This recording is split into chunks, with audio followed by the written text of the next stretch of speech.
Hello, everybody, and welcome to episode 18 of Out of the Blue. Good afternoon, David. Hi, Mark. How are you? Yeah, I'm very well, and we're really excited to be joined by John Brennan from Glove. Hi, John. Hello there. Hi, How are you doing? John. How you doing? You okay? So, David, just so as you know, Glove are an educational consultancy that focus on strategy and engagement and marketing. And obviously, we've invited John along today so that we can pick his brain a few questions that we want to find out. But as is usual in this circumstance, and when we get a guest on, we did ask John to provide us with a school photograph. And well, he's really come up trumps with this one. It's fantastic. So you probably see that on screen now if we bring that up. John, hilarious. That's just fantastic. And I honestly think that could be any three of us in about 1978. I'd just like to highlight that is real hair and not actually a helmet. So, yeah, so thanks, Mum, for that haircut. I have to say, John, you do look quite cute on that picture with your little freckles, and you look a little startled. Startled at the photographer. It's quite a cute picture, that I have to say. I'll give you that one. Thank you very much. I suspect that what we need to do is maybe get all the viewers to vote at the end of the season, as it were, on their favourite photograph of all of yours. I'm quite happy to provide a prize for being the worst, if that's okay. Yeah. Well, mine hasn't been shown yet, and I think mine would be the worst. It's utterly awful, and I know the guys keep threatening to put it up on screen. Well, now that you've reminded them, I think that's probably going to happen really quickly. I love the 1970s fashion for covering ears. I used to love that because I got massive ears. That was brilliant. I didn't like the 80s when you had to show them off. So, John, thank you so much for joining us. We really do appreciate your time and coming along. And obviously, we've come across each other a number of times on a number of different projects. But rather than me try and tell everybody what it is that you do and what you're about, why don't you just give us an idea of the sort of the history and the philosophy behind Glove? Yeah, absolutely. Yeah. So my background has always been in education communications ever since I left university, which was in the dim and distant past of the 1990s. And so I've worked in a variety of organisations, but what I've always seen is the development and changes in specifically state education. So we might remember things such as grant-maintained schools way back in the dim and distant past. You know, I would say that was almost like the beginnings of the academy movement, all the way through the development of academies. The rise of building schools for the future, BSF, into the free school program and the world of academy conversions, where academies became a good thing, not a bad thing. And all the way through into today's world in terms of MAC growth and MAC conversion. So I've helped schools all the way along that process. But what's really driven me to start Glove 10 years ago now, and to really aid and help schools, is about communication. At the end of the day, we are a communication organisation. But what we recognised was that people, schools, trusts were not thinking about how they want to grow their organisations and how they're going to start their organisations off on the right foot when it comes to in development. Because for me, that's all about comms. I've seen so many and helped so many schools and trusts who could have started off in a different direction and didn't, and we've had to put in remedial action since then. So that's since like I say, 96, and then certainly since 10 years since Glove has been formed. That's our kind of raison d'etre. The way we do that is through very simple, straightforward processes, audit report, recommendation, etc. But the philosophy is helping people get it right the first time and doing it with a good dollop of pragmatism. And do you find sort of schools are seeking you out a lot more now for that sort of help? Are they recognising the need for it? Absolutely, yeah.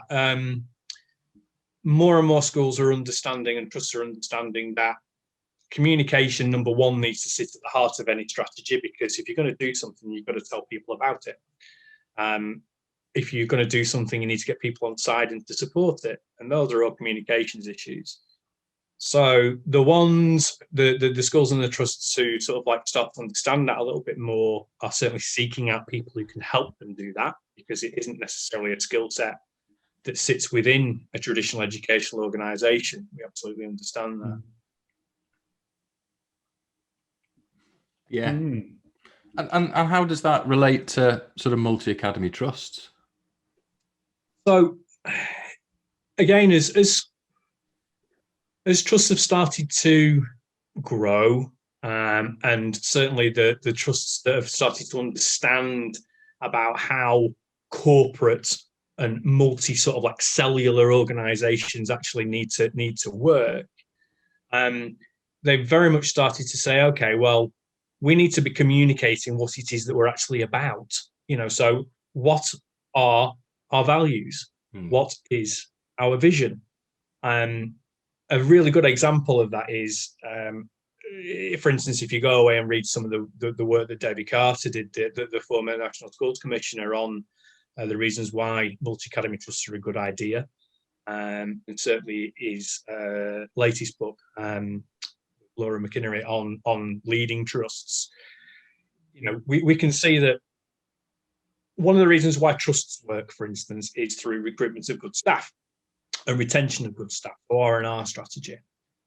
Now that concept pivots on the fact that we're going to keep good members of staff within our multi-academy trust organisation, so that then we don't have to continually go out and recruit new staff all the time from outside the organisation. So therefore, what we're going to need to do is tell people who are either going to join the organisation or we're going to grow through the organisation what that organisation is. Why should they stay? What opportunities are we going to give them? And so we need to discuss with them then what the multi-academy trust is. What is it? What's the benefit of them staying within that organisation? How are we going to help them? And therefore, some of that comes across in single-use policy, for instance. So single-use HR policy. So multi-academy trusts have to communicate who they are as an entity. They have to communicate what their vision is. They have to communicate what their values are, certainly internally to their own staff. Then we get into the concept of things like MAP cohesion. So therefore, how do we communicate that to the stakeholders in relation to drawing those multi-academy trusts together, so that then they have a common purpose and they have a set of shared vision and a set of shared values? That's how that relates to multi-academy trusts, because they cannot operate as completely disparate as parts of an organisation. But that's not to say everyone needs to be United Learning Trust or an Oasis in relation to the strength of the brand, or the strength of the procedure and the strength of the curriculum, etc., in relation to everyone has to follow, this particular aspect. MAPs are like anything. Lots of different cultures, lots of different approaches. None of them are wrong. None of them are right. But what it has to be is that the trustees and the leadership know what they want to do, know what they want to say, and communicate it effectively. Is there a fairly or a common question that you're asked when you're initially approached by a trust? Is there like a common thread that you've noticed? And I guess that depends on the point in their journey, in their life cycle of a trust and the size that they are. But is there something that you've noticed is fairly common? Yes, they tend to say, hi, we're a trust and we need to do some marketing, but we don't know what that means. And that's often their entry point into the conversation with us, because they know that they need to start to have a coherent conversation with other people about who they are, and that trust leadership equate that with the shorthand for them is marketing. Yeah. And that tends to be their entry point. And do they usually see that, because you mentioned a moment ago that, for you that starts internally, or can start internally, do they usually see that as an external task, communicating externally and not necessarily thinking about their internal comms, or is it the other way around? What? I think it's both, because often, like any institution, certainly internal comms is very institutionalized and very operations driven. And schools generally have always been really quite pragmatic in the way that they deal with internal communications, because their prime focus, quite rightly, is the education of children. And so their internal communications tend to be very, very operational in relation to the education of those children. What it doesn't tend to be around is what we might term corporate communications. Yeah. So the communication of vision and values, and why those things are important, because schools will often think that that is an ancillary part of what they're doing. Certainly within the maintained sector, i.e. schools that have not yet left local authority control, one can understand that evolution out of the 80s, into your local school. But now, with the growth of academies and the much more understanding of the communication of the vision and values of the school, tied to the marketization of education, i.e. choice, and it's that penny starting to drop. And the fact that we need to package up all that internal communications, whether it's operational or not, it has to come from a very, very clear source of vision and values. It's something that we've come across on a number of occasions, but do you still find sort of a mistrust of marketing from multi-academy trusts, or maybe not so much a mistrust, but just a lack of experience of marketing that's been effective? There's been a lack of strategy very often to marketing that has been adopted by some trusts, and that's led them to think that actually marketing doesn't work. And that's a phrase that we hear quite often in their previous experience of marketing. It hasn't worked, and therefore it's difficult for them to justify that investment of time and effort in it.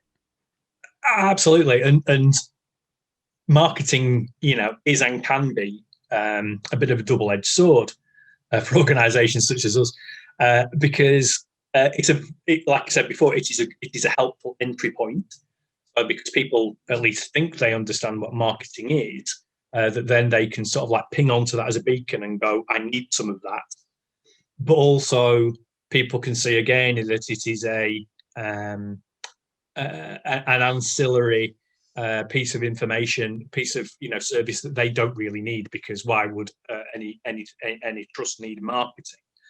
That's why more and more we're talking about communication, and we're not necessarily talking about marketing, because marketing is a specific action, and it is a specific discipline.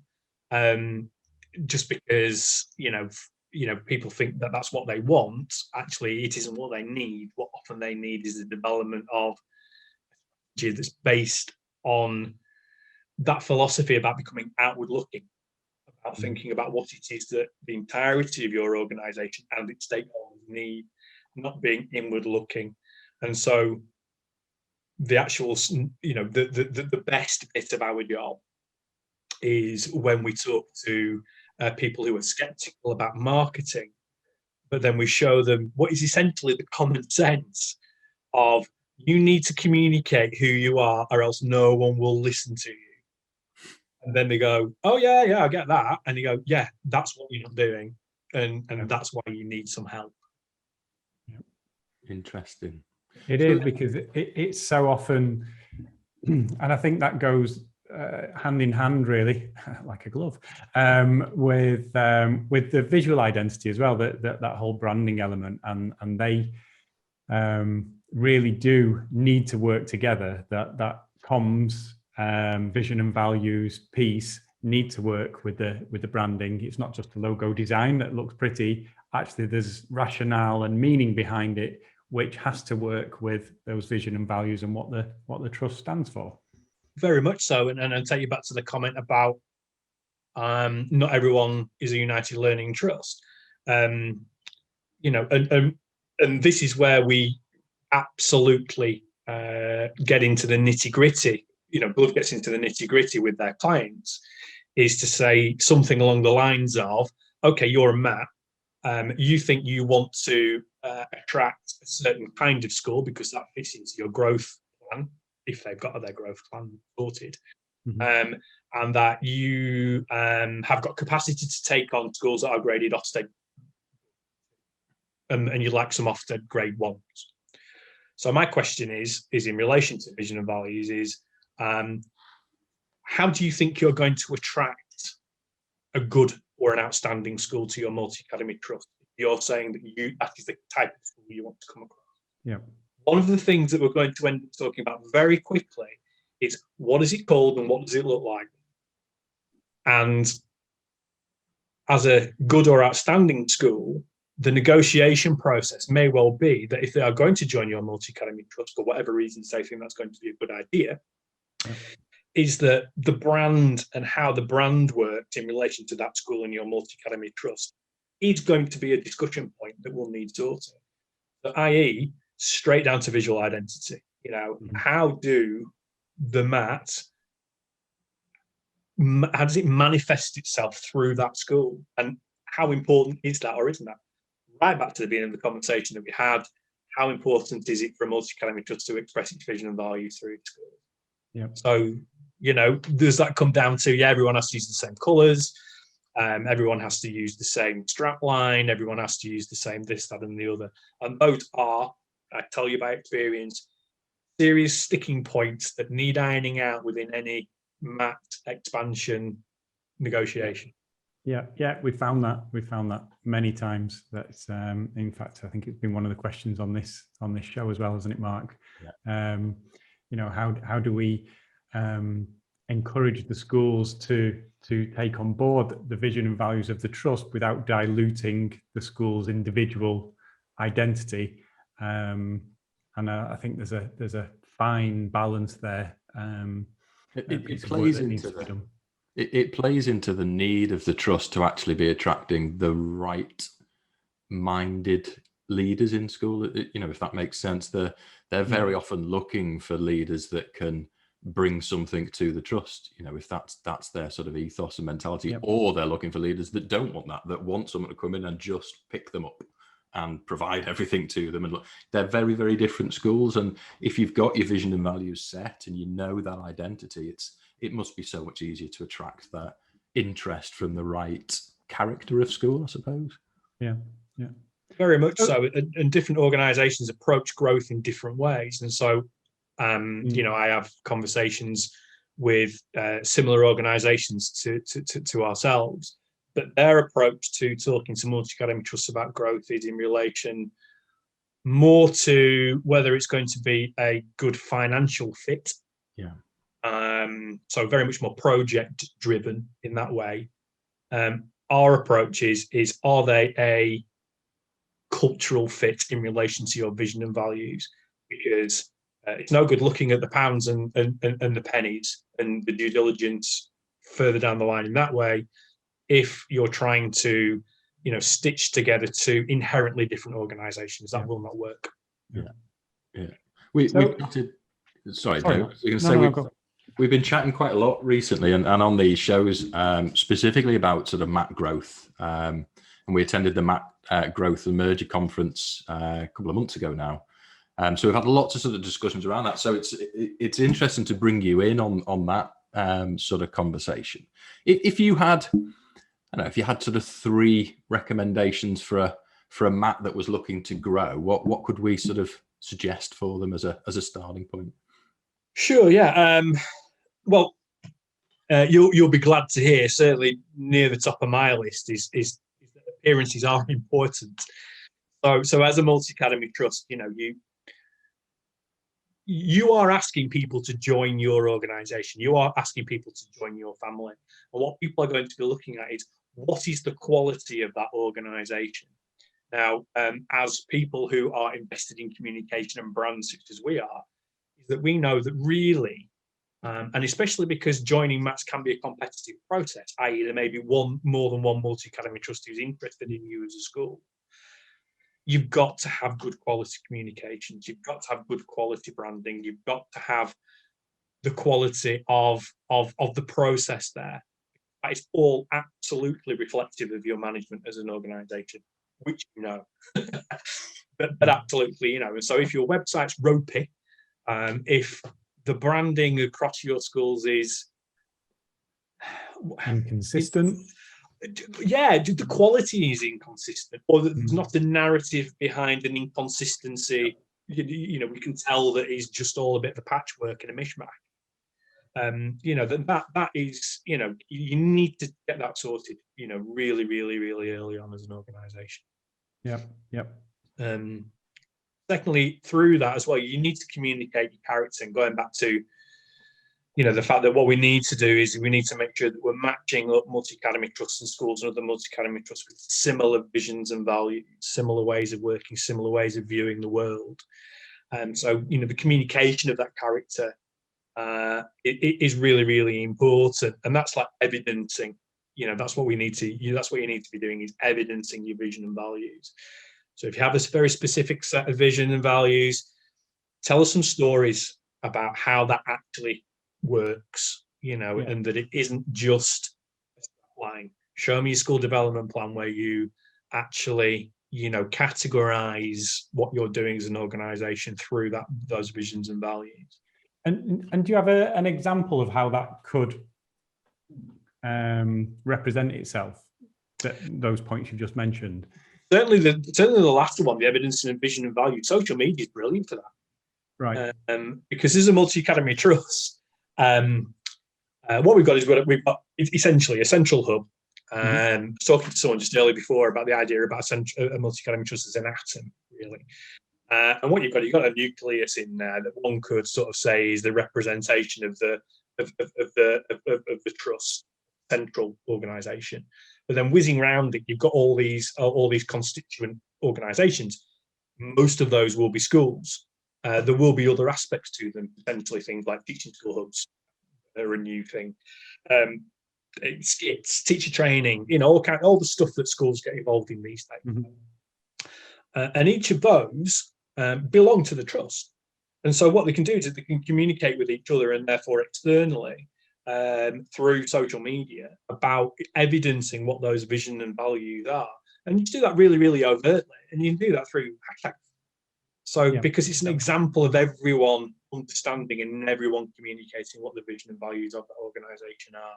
Therefore, you are being very overt about communicating your character. And I guess if there's specific key messages or hashtags, they don't necessarily need the same visual identity. They don't all have to look the same, but then it's very evident that they are all supporting the same philosophy and the same message because the hashtags are being used across the social media channels.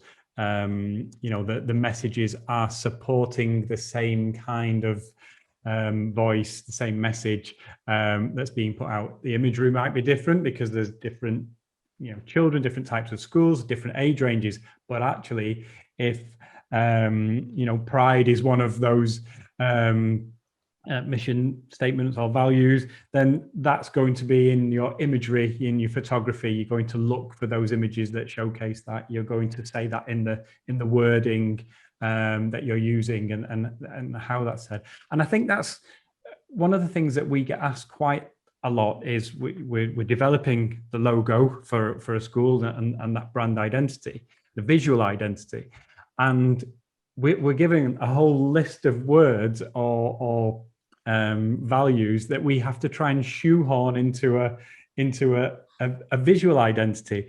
And you know, so many times we have to say, well, you can't have that logo representing all of those things. It needs to represent the core values, that what you stand for, even, you know, where the name comes from, whatever that journey, that rationale is to create that logo. And actually then all your supplementary work that you do in marketing then supports that visual identity, and the messaging in social media and your prospectuses, your websites, you know, the type of imagery that you're using in your photography and your videos then supports that, and that creates the whole brand and does what you're talking about. Very much so, yeah. And just really quickly, because where we like to enter this process with clients is actually at the very beginning of what they are doing. And so for a number of clients, we're helping out in mat formation. So not about growth, and yeah, fair enough, there are fewer mats being founded now, but what we will see is more and more mats merging. And if the nature of that merger is a true partnership development, what we're probably going to see is new names and new developments in terms of, okay, what are we doing now then as three mats coming together across a slightly wider city region or something. That means that then if we get involved early enough, it means that the development of those vision and values is done in a way that allows the communication of them to be a lot simpler and a lot more easy, because your starting point is with communication in mind as much as it is about anything else in mind. Because this isn't marketing claptrap, I promise you. Set of vision and values that cannot be communicated are meaningless. Yeah, because people can't understand it, can't deal with it. There's no way in which we can understand how that's expressing. There's no way of understanding how effective we're being if we're not communicating it and measuring people's response to it. That was number 2. I think that was number 3, wasn't it? I'm keeping track. Again, it's slightly distasteful in inverted commas in education to talk about selling. But if you're growing a mat, you're selling your mat. And so you really need to be clear about the benefits of joining your organization. Tell people what they'll get. And at the end of the day, these things do come down to quite, simplistic negotiations, as in, what is it I will get? And therefore the mat, who's, potentially bringing on a school or, talking about how we're going to merge, what are your assets? What are the benefits? What infrastructure have you got? What is the evidence around growth? What is the evidence around the financial aspect that you can detail? If you think that you've got a great recruitment and retention, setup, a great HR setup that has allowed you to reduce staffing recruitment costs by X and, grow your own across 4 heads, et cetera, you've got to tell people that those things happen within your mat, because that can be the difference between that school or that mat merging with you or merging with somebody else. And those other schools or the trust, they may be looking for those areas where they're weak, so they're trying to plug a gap by merging or bringing on schools with specific skill sets. So yeah, you do. It's true. Yeah, you do have to vocalize those benefits, what you're good at. If you don't tell them, they'll never know. No, we see that reticence throughout education. To be honest, that fear, I suppose, of selling, of being upfront about that, and it leads very often, we find, and we see it with schools and we see it with trusts as well, in that they'll kind of talk about the features of their mat, things that go on, but they'll fall short of then presenting that as a benefit and as a way of encouraging people to engage with them and encouraging them to inquire, because it just feels so alien to them to do it. And the way we talk around that is you have every right to be proud of who you are, and you have every right to present that pride and to talk about the great things that you do. And really, that's what selling is. It's being proud of, as long as what you're talking about is true, and you'll never sell anything if you're not being truthful about what you're talking about.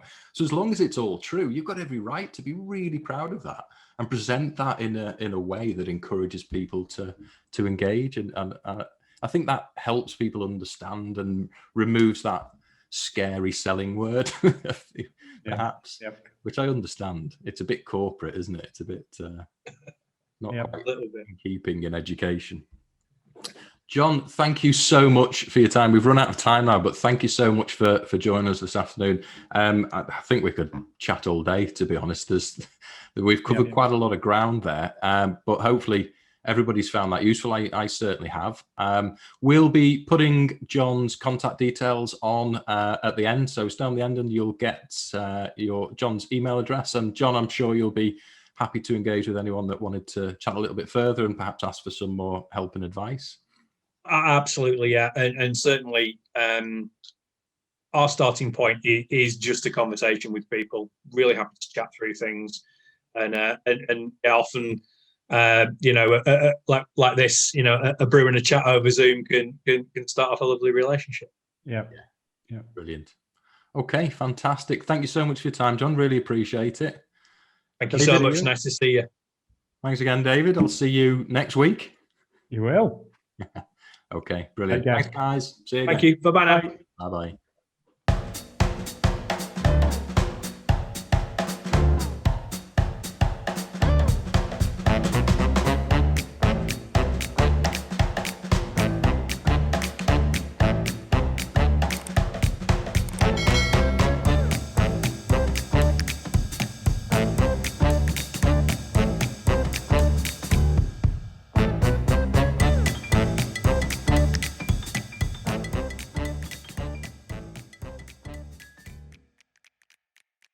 Thank you for watching Out of the Blue, and I hope you enjoyed it. Please subscribe and leave a comment below, and please ring the bell for notifications. I hope I will see you again soon. Bye!